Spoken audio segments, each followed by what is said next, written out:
Hello বন্ধুরা, আসসালামু আলাইকুম।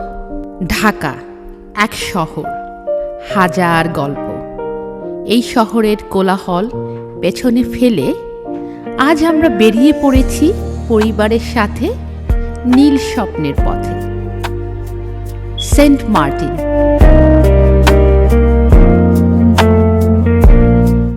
আর সেই স্বপ্নযাত্রার প্রথম পর্ব আজ ঢাকা থেকে কক্সবাজার। যাত্রা সঙ্গী আরাবিয়ান পরিবহন। রাত গভীর হওয়ার সঙ্গে সঙ্গে বাস টার্মিনালে জমতে শুরু করে যাত্রীদের ভিড়।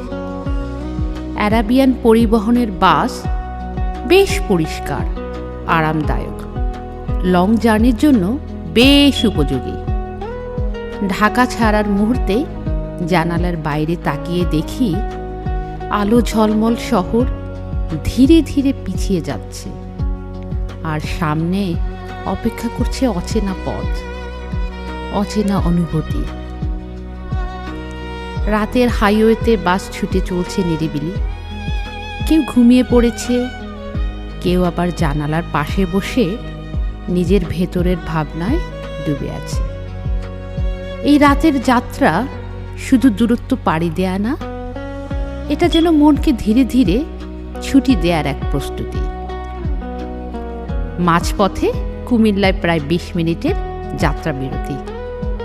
বাস থেকে নেমে শরীরটা একটু ঝাড়া দেওয়া, এক কাপ গরম চা, আর হাইওয়ের বাতাসে দাঁড়িয়ে নতুন করে নিঃশ্বাস নেয়া।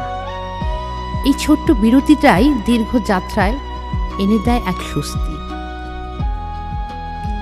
রাত কেটে ভোর, আকাশে ধীরে ধীরে আলো ফোটে, আর ঠিক তখনই স্বপ্নের শহর কক্সবাজারে প্রবেশ।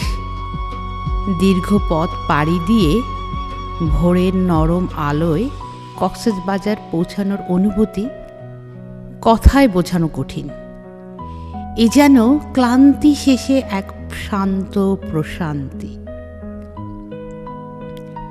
এই ছিল আমাদের সেন্ট মার্টিন যাত্রার প্রথম পর্ব, ঢাকা থেকে কক্সবাজার আরাবিয়ান পরিবহনে এক রাতের গল্প।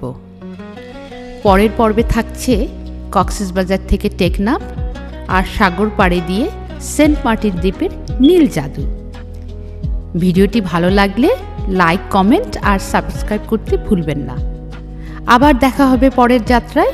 সে পর্যন্ত সবাই ভালো থাকুন। Thank you, bye by.